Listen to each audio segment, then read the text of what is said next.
ऐसा माना जाता है कि कलयुग में केवल चंडी जी और विनायक जी की पूजा करनी चाहिए और इनकी पूजा का फल व्यक्ति को तुरंत प्राप्त होता है। एक कहावत भी है, क्लौं चंडी विनायक हो। अब ये जो चंडी व्यक्ति को त्वरित फल प्राप्त होता है। 10 महाविद्या बड़ी ही विचित्र हैं। जैसे काली जी को ले लें तो काली जी अघोर रूप में है, काली जी का सौम्य रूप भी होता है और काली जी का रौद्र रूप भी होता है। और ये मुंडों की माला धारण की होती हैं, नर मुंडों की माला से सज्जित होती हैं। इनकी जीवा बाहर की तरफ निकली होती है। अब जैसे छिन्नमस्ता महाविद्या को ले लें तो इनके मस्तक ही नहीं होता है।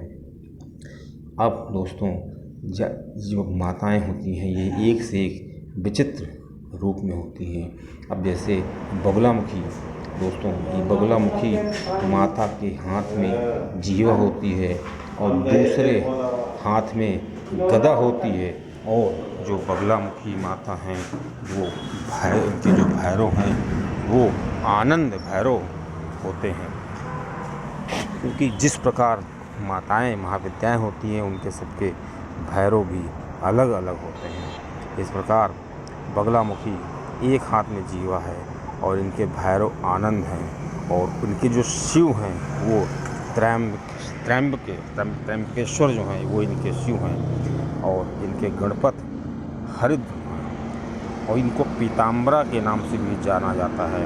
और दोस्तों जो माता की पूजा करते हैं बगलामुखी माता की, इनकी पूजा करने से व्यक्ति को वाक शक्ति प्राप्त हो जाती है। मतलब व्यक्ति जो कहता है उसकी जीवा से जो निकल आता है वो हो कर के रहता है। व्यक्ति की वाणी में आकर्षण होता है और व्यक्ति जिस प्रकार की बातें सोचता है, जो भी बोल देता है लोग उसको पसंद करते हैं। कुल मिला के व्यक्ति के अंदर स्तंभन आ जाता है। स्तंभन का मतलब रोकना, मतलब जैसे किसी का कोर्ट में विवाद चल रहा है, किसी से लड़ाई झगड़ा चल रहा है और वो उसको तत्काल प्रभाव से अपने पक्ष में चाहता है, तो सबसे अच्छा तरीका है श्री बगलामुखी माता की पूजा करना, की अर्चना करना। और दोस्तों श्री बगलामुखी माता जो होती हैं रहस्यों का भंडार हैं, रहस्य से भरी हुई हैं।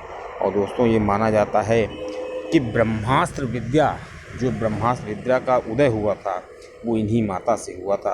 अब इनको पीताम्बरा माता क्यों कहते हैं, या विष्णु रूपा हैं और ये ब्रह्म स्वरूपा हैं। दोस्तों एक कथा के हिसाब से माना जाए तो एक बार की बात है कि बहुत बड़ा तूफान आया और ब्रह्मांड में तांडव हुआ। अब उस तांडव को देख करके जो विष्णु भगवान थे और जो ब्रह्मा जी थे काफ़ी परेशान हो गए, क्योंकि वो जो तूफान था वो किसी के रोके से नहीं रुक रहा था। ऐसे में श्री विष्णु जी जब असफल हो गए तो उन्होंने देवी त्रिपुर सुंदरी साधना की और देवी त्रिपुर सुंदरी साधना जब प्रसन्न हुई तो उनके वक्ष स्थल से श्री बगलामुखी माता प्रकट हुई। और दोस्तों ये जो तूफान था सौराष्ट्र के, महाराष्ट्र में सौराष्ट्र जगह है वहीं पे हृदय ताल के पास आया था। अब ये जो बगलामुखी माता थी उन्होंने इस तूफान को स्तंभन कर दिया, मतलब उसको वहीं पर रोक दिया, वायु तांडव को स्तंभित कर दिया।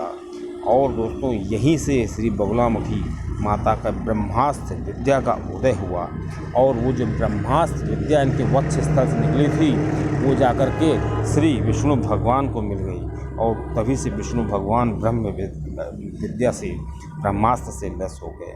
दोस्तों एक और कथा है श्री बगलामुखी माता की कि एक असुर नाम का असुर था जिसका नाम मदन था, उसको वाक शक्ति प्राप्त थी और वो जो बोलता था वही हो जाता है। और मदन की जीवा जो थी उसको उसने स्तंभित कर दिया था। अब वो मदन चाहता था, उसने माता को प्रसन्न किया और उसने वर मांगा कि मेरी पूजा आपके साथ हो। और माता प्रसन्न हो गई और उसको वर दिया। माता ने उसकी जीवा ही निकाल लिए लेकिन उसकी जब भी पूजा होती है माता के साथ उसकी पूजा होती है। दोस्तों, देवी स्तंभन को देवी रोक मतलब इस जो बगलामुखी माता है इनको स्तंभन की देवी कहा जाता है, रोकने की देवी कहा जाता है। ये किसी भी प्रकार की जो सिद्धियाँ होती हैं उनको ये रोक देती हैं, उस स्थिति को उसी जगह रोक देती हैं जिस प्रकार वो स्थितियाँ होती हैं।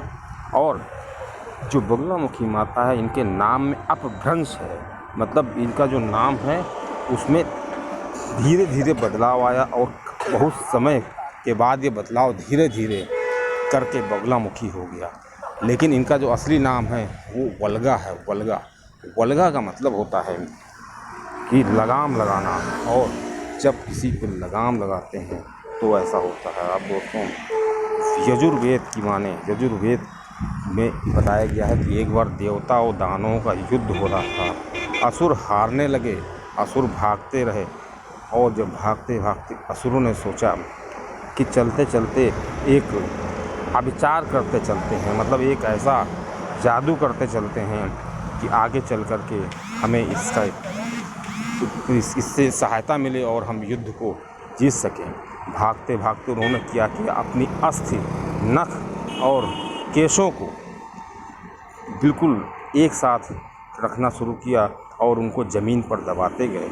और यही जो नख, केश और अस्थियाँ थीं, यही, क्योंकि इनमें एक अजीब प्रकार की खुशबू होती है और यही चल कर के आगे तंत्र का काम करती हैं और शत्रु के साथ अपना जो व्यवहार इनका होता है बहुत ही विचित्र होता है।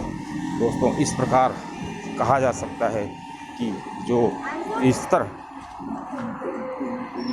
जो इनमें एक विशेष प्रकार की खुशबू होती है और यही खुशबू जो है स्तंभन का कार्य करती है। अब दोस्तों, इसी को षटकर्म भी बोलते हैं। षटकर्मों में ये आता है विचार। अब देखो, देवी इन सभी को दुष्प्रभाव को ख़त्म कर देती है। नाम बलगान मतलब लगाम लगाना है।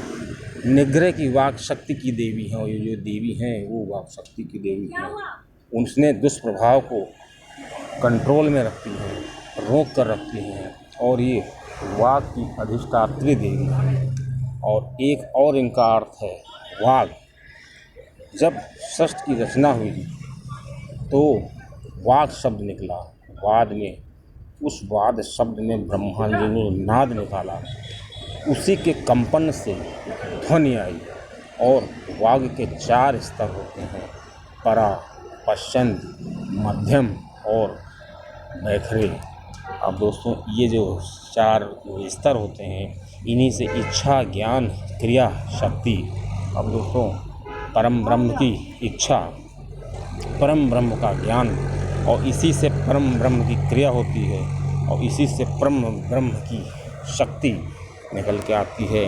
इसे ब्रह्मांडीय शक्ति कहते हैं। और इस प्रकार जो ये ब्रह्मांडीय शक्ति होती है ये अपना प्रभाव दिखाती है। दोस्तों, शरीर के प्राण तरंगे हैं और नख, केश, बाल, कपड़े मध्य में पाई जाती है, और उसी शक्ति का जो सूत्र है, इसी शक्ति से वो तांत्रिक जो है नाखून, बाल इत्यादि को मानते हैं।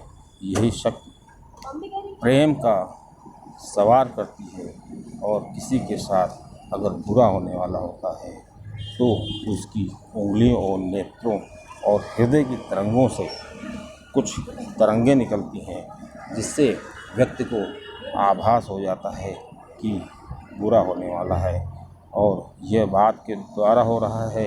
ये व्यक्ति एक दूसरे व्यक्ति के साथ ले जाया जाता है। इस प्रकार हम कह सकते हैं कि जो ये तरंगें होती हैं, जिससे अगर हमारे किसी जानने वाले को हमसे प्रेम हो रहा है, या उसको हमारी चिंता है, या उसके साथ कुछ बुरा होने वाला है, तो कुछ संकेत ऐसे होते हैं जो हमको होने लगते हैं। और ये संकेत, इसी संकेतों का सहारा तांत्रिक विद्या में लिया जाता है। और तांत्रिक, इसीलिए जब कोई तांत्रिक होता है, जब किसी के साथ कोई बुरा करना चाहता है या अच्छा करना चाहता है, तो वो उसके बाल, नाखून और केश मांगता है, और उसी के सहारे वो जो है अपना कार्य करता है।